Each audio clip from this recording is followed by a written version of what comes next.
Peace and blessings, everyone. This is a nighttime vlog, so please ignore my clothes in the background. I am in my room. Don't pay attention to that. So tonight, I just wanted to make a quick video about another country that I absolutely love, Rwanda. Now, I personally have been to Rwanda probably over 7 times, and I think it's a country that is good to consider if you are thinking about repatriation or relocation. Definitely one of my top 5.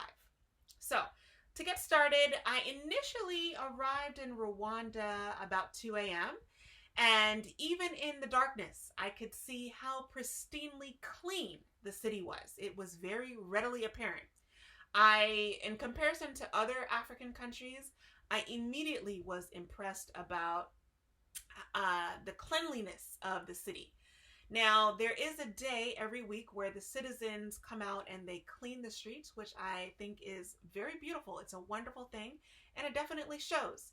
Kigali is known to be the cleanest city in Africa, and it definitely lives up to its name. So that's one of the things that I love about Rwanda. Now, Rwanda is landlocked, so that means that there is no coast, there's no beach. But that is not necessarily a negative, okay? There are many lakes in Rwanda to explore. You have Lake Kivu, Lake Muhazi, that are just as mesmerizing as any beach or coastline that you would experience in another country. So I would not view that as a negative. Now, the culture itself is very beautiful. You'll find in most East African countries, it's very similar. The people are warm. The culture is very loving. Now, of course, the culture in Rwanda is also bittersweet. They are survivors of the genocide that occurred several years ago. So they do have this bittersweet historical aspect to the country. However, what I find to be very interesting is in this short time frame between the genocide and today, the success that the country has been able to do to turn itself around to become not only a thriving country, but one of the top emerging countries in Africa is absolutely astounding. So yes, we need to study the history. I highly recommend the Genocide Museum if you are visiting there for the first time to get a historical context of exactly what happened in the past and how far they have come. It is absolutely amazing.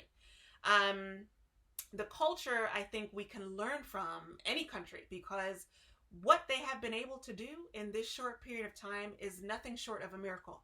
And I think a lot of credit has to be given to the leadership, also the citizens themselves, and we need to study how this has been done in order to learn from it and to replicate it elsewhere.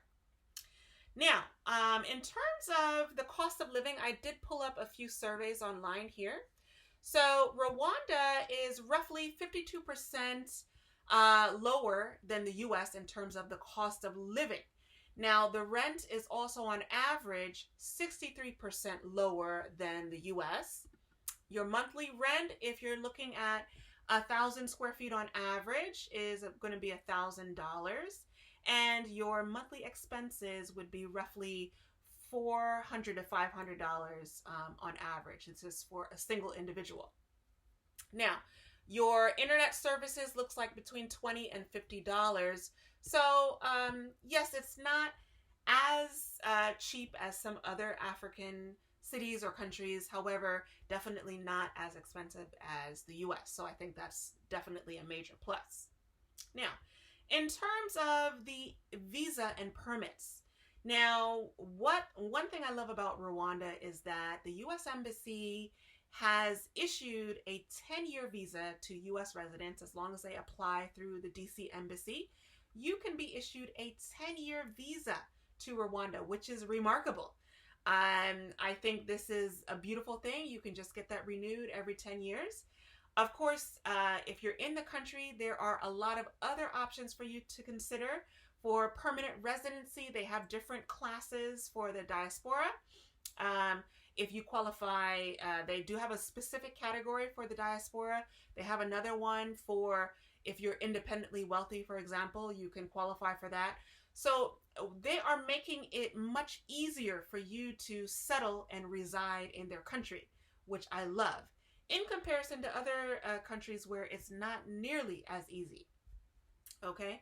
Um, what I will say is that you should check out the process if you're, for example, if you're not in DC, check out the process at your local embassy to see if they're giving 5-year visas or 10-year visas.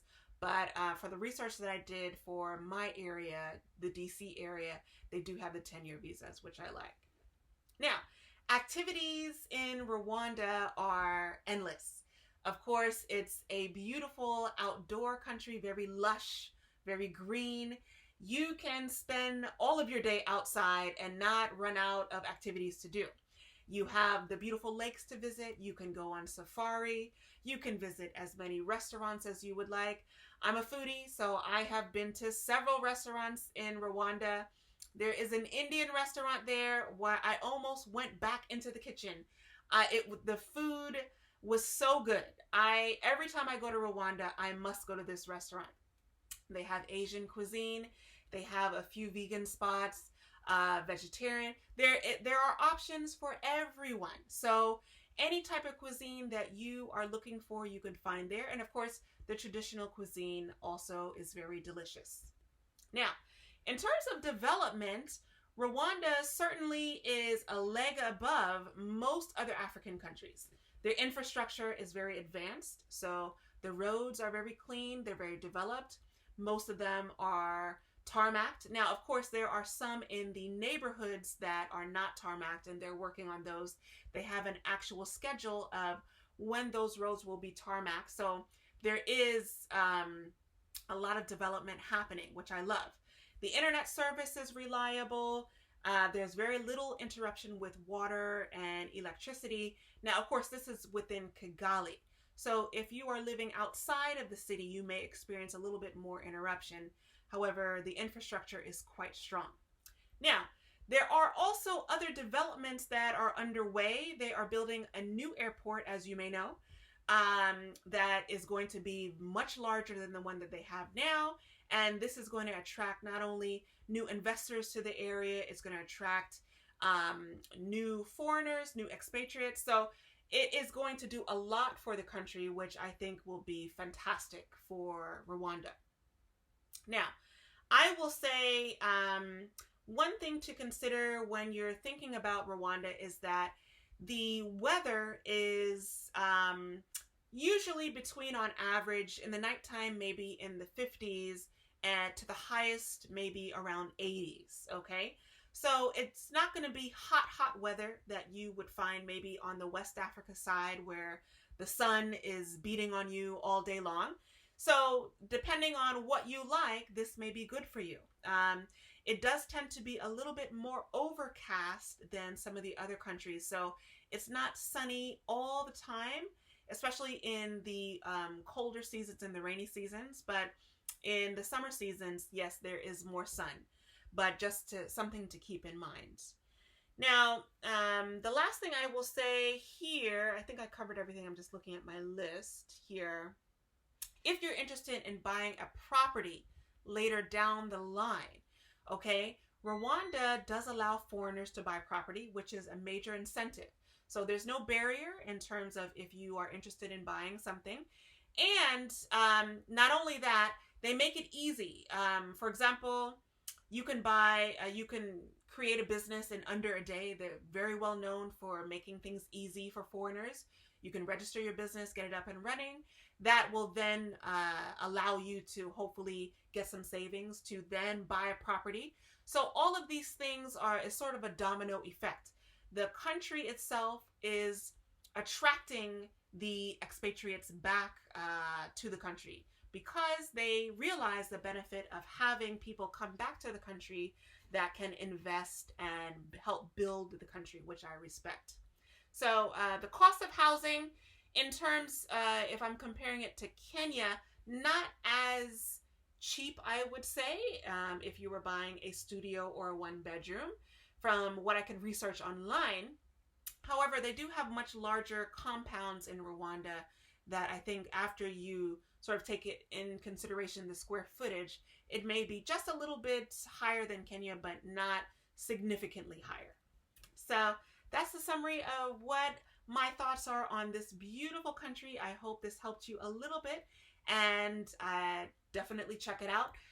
The craft markets I did want to add are usually once a month. They have beautiful craft markets, which I love. You can get a lot of the local artisan works, so you can check those out as well. All right, talk to you next time. Bye.